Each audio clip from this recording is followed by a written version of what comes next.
में सीकर राजमार्ग पर रोडवेज की 2 दर्जन बसों को बंद करने के विरोध में आज 15 गांव के लोगों ने अखिल भारतीय किसान सभा के बैनर तले डिडवाना रोडवेज मुख्यालय में धरना देकर प्रदर्शन किया। इस दौरान ग्रामीणों ने रोडवेज प्रशासन के खिलाफ जमकर नारेबाजी की और अधिकारियों पर मनमर्जी से रोडवेज बसों को बंद करने का आरोप लगाया। आपको बता दें कि बीते दिनों डिडवाना डिपो प्रबंधन द्वारा डिडवाना सीकर राजमार्ग पर संचालित होने वाली लगभग 2 दर्जन बसों को बंद कर दिया गया। रोडवेज प्रबंधन का कहना है कि इन बसों को पर्याप्त यात्री भार नहीं मिल रहा था और इनके संचालन से रोडवेज को राजस्व की हानि हो रही थी। इसके चलते अनेकों बसों को बंद कर दिया गया, लेकिन निगम प्रबंधन ने इस फैसले के बाद इस रूट के 15 गांव के लोगों को आक्रोशित कर दिया। इसके बाद आज अखिल भारतीय किसान सभा के नेता भागीरथ यादव के नेतृत्व में सैकड़ों ग्रामीण डिडवाना रोडवेज मुख्यालय पहुंचे और डिपो कार्यालय में ही धरना देकर बैठ गए। इस दौरान किसान नेता भागीरथ यादव ने आरोप लगाया कि रोडवेज प्रबंधन के अधिकारी मनमानी से रोडवेज बसों को बंद कर रहे हैं, जबकि इस रूट के ग्रामीणों के लिए रोडवेज बसें ही यातायात का प्रमुख साधन है। जिला मुख्यालय डिडवाना आने जाने के लिए रोडवेज बसें ही यातायात का मुख्य साधन है। वहीं सैकड़ों लोग अस्पताल में उपचार और अपने रोजमर्रा के कामों के लिए डिडवाना आते जाते रहते हैं। बड़ी तादाद में स्टूडेंट भी डिडवाना आते हैं, मगर रोडवेज प्रबंधन ने मनमर्जी से अचानक रोडवेज बसों का संचालन बंद कर ग्रामीणों के हितों पर कुठाराघात किया है। इस मौके पर डिडवाना डिपो के मैनेजर राकेश कुमार के साथ ग्रामीणों की वार्ता हुई, जिसमें उन्होंने शीघ्र ही बसों का संचालन शुरू करने का आश्वासन दिया। इसके बाद धरना समाप्त कर दिया। कि रोडवेज बसों के द्वारा तो राजस्थान राज्य पथ परिवहन निगम है, इसकी जो बसें थी पहले इन्होंने 36 फेरे यहाँ के बंद कर दिए। उसके बाद में यहाँ प्रिंट मीडिया ने और आप सब लोगों ने इनकी मांग उठाई और उसके बाद में हमने अखिल भारतीय किसान सभा के बैनर तले आज जो हमने ये धरना दिया है और चीफ साहब को हम मुख्य प्रबंधक को ज्ञापन देंगे। इसमें हमारी यही मांग थी कि जो डिडवाना सीकर मार्ग है और अच्छा आमदनी वाला मार्ग था, उसके अंदर काफ़ी गांव आते हैं और इसके अंदर क्या है कि विद्यार्थी और आमजन तो चिकित्सा के लिए सीकर जाते हैं और विद्यार्थी पढ़ने के लिए सीकर जाते हैं।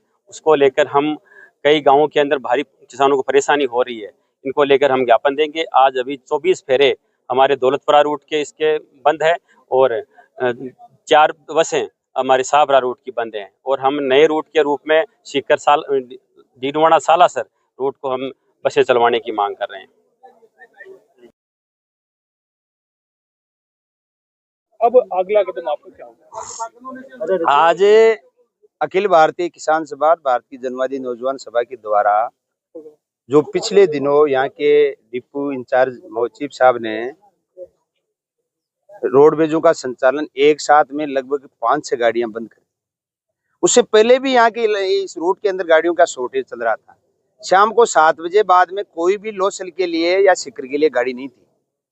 गाड़ी 8:30 बजे आती थी, वो जोधपुर वाली, उससे पहले कोई गाड़ी नहीं थी। समस्या पहले इतनी ज्यादा थी, बावजूद चीफ साहब ने पता नहीं क्यों किया कि 4 और 5 गाड़ियों का फेरा जो 3 या 4 दिन का होता है, लगभग 30 फेरे दिन के होते हैं।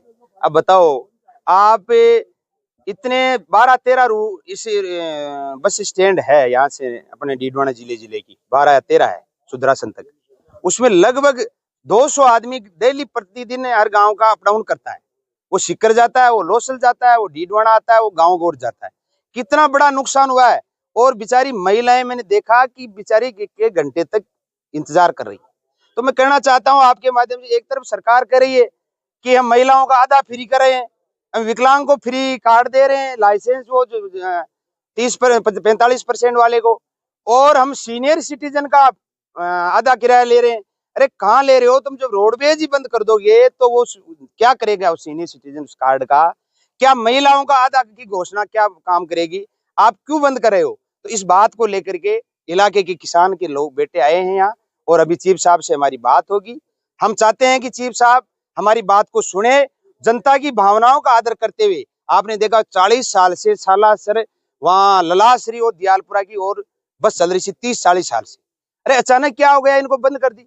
2 ही बसों का संचालन था, 2-3 बसों का, वो ही बंद कर दिया। अब टोटल लोग ललासरी, दियालपुरा, लुणोदा, आपका पांडोराई, सब लोग वहां के सारे लोग डिडवाना आते हैं, जिनका जिला मुख्यालय डिडवाना, तहसील डिडवाना, थाना डिडवाना, हॉस्पिटल डिडवाना। तो मैं तो ये कहना चाहता हूं कि तत्काल प्रभाव से इनको चालू करे। यदि चालू नहीं की जाएगी तो अगला कदम बहुत बड़ा होगा, उसकी जिम्मेदारी सिर्फ प्रशासन की।